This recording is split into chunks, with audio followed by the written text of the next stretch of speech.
নরওয়ের সুন্দর প্রাকৃতিক দৃশ্য, পাহাড় এবং পুরনো দিনের সাদা কালো ছবি। পৃথিবীর এমন একটি দেশ যেটি মাত্র ৫০ বছর আগেও ছিল ইউরোপের অন্যতম দরিদ্র দেশগুলোর একটি, যেখানে মানুষ মাছ ধরে আর কাঠ কেটে কোনো মতে জীবিকা নির্বাহ করত। আর আজ সেই দেশটি বিশ্বের অন্যতম ধনী এবং সুখী রাষ্ট্র হিসেবে পরিচিত।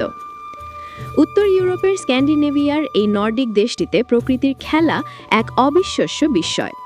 উত্তর মেরুবৃত্তের ভেতরে অবস্থিত হওয়ায় এখানে সৃষ্টি হয় মিডনাইট সান এবং পোলার নাইটের মতো জাদুকরী ঘটনা। মে মাস থেকে জুলাই এই সময়ে এখানে সূর্য অস্ত যায় না, অর্থাৎ ২৪ ঘন্টায় দিন। আবার নভেম্বর থেকে জানুয়ারি পর্যন্ত সূর্য ওঠেই না, চারপাশ থাকে শুধুই অন্ধকার। নরওয়ের আয়তন ৩,৮৫,২০৭ বর্গ কিলোমিটার, যা বাংলাদেশের প্রায় ২.৫ গুণ। কিন্তু অবাক করা বিষয় হলো, এত বিশাল দেশে জনসংখ্যা মাত্র ৫৪,২৫,০০০ ২০২২ সালের তথ্য অনুযায়ী, যা আমাদের ঢাকা শহরের জনসংখ্যার চেয়েও কম। প্রতি বর্গ কিলোমিটারে এখানে বাস করেন মাত্র ১৬.৫ জন মানুষ। এই জনশূন্যতার কারণেই হাজার বছর ধরে প্রকৃতি এখানে নিজের মতো করে রাজত্ব করছে। দেশটির ভৌগোলিক আকৃতিও চমৎপ্রদ, দেখতে অনেকটা লম্বা সাপের মতো, যা উত্তর দক্ষিণে প্রায় ২৫০০ কিলোমিটার বিস্তৃত।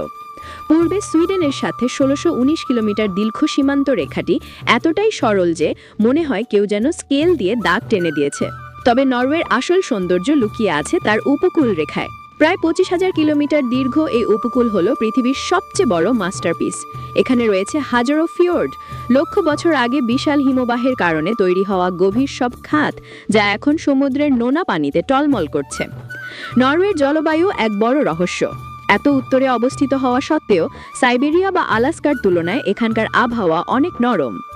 দেশটির ৩৭% এলাকায় পাহাড় পর্বত, আর এই পাহাড় ও বরফের দেশে রয়েছে হাজারো হ্রদ ও নদী।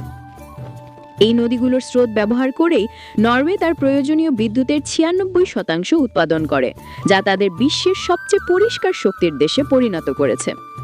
নরওয়ের ৩৮% এলাকা জুড়ে রয়েছে বনভূমি। এই বরিয়াল ফরেস্টে দেখা যায় স্প্রুস, পাইন ও বার্চ গাছ।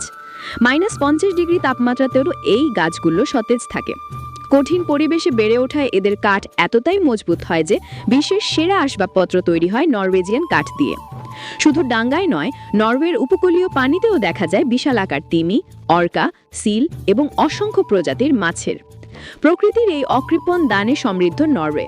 কিন্তু এই বরফাবৃত কঠিন প্রকৃতির মাঝে বসবাসকারী মানুষগুলো কিভাবে পৃথিবীর সবচেয়ে সুখী জাতি হয়ে উঠল? এর রহস্য লুকিয়ে আছে তাদের জেন্টেলওভেন বা সংযম আইন দর্শনে।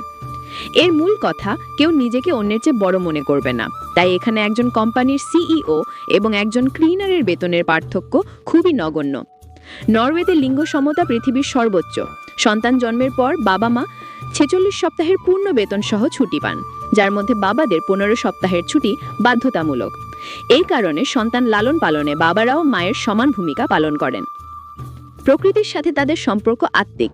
আইনে রয়েছে সবার অধিকার। যে কেউ, এমনকি অন্যের ব্যক্তিগত জমিতেও বিনামূল্যে হাঁটতে বা ক্যাম্প করতে পারে। শর্ত একটাই, প্রকৃতির কোনো ক্ষতি করা যাবে না। ১৯৬৯-এর ডিসেম্বর, নরওয়ের ইতিহাসের মোড় ঘুরিয়ে দেওয়া এক তারিখ। উত্তর সাগরে আবিষ্কৃত হয় তেলের বিশাল মজুদ। আজ দেশটির মাথাপিছু আয় প্রায় $৭৩,৪৫০, যা বাংলাদেশের তুলনায় ২৬ গুণ বেশি। তবে নরওয়েজিয়ানদের সবচেয়ে বড় বুদ্ধিমত্তার পরিচয় হলো তাদের গভর্নমেন্ট পেনশন ফান্ড গ্লোবাল। তেল বিক্রির টাকা তারা খরচ না করে এই ফান্ডে জমায়, যার বর্তমান মূল্য $১৭ কোটি। অ্যাপল, মাইক্রোসফট, গুগলের মতো বিশ্বসেরা ৯০০-রও বেশি কোম্পানির শেয়ারের মালিক নরওয়ে সরকার। নরওয়ের শহরের সন্ধ্যা এবং মানুষের জন্য সততা, ধর্মীয় উদারতা, সুষম অর্থনীতি এবং প্রকৃতির প্রতি ভালোবাসা, সব মিলিয়ে নরওয়ে আজ বিশ্বের সবচেয়ে বসবাসযোগ্য এবং সমৃদ্ধ দেশ।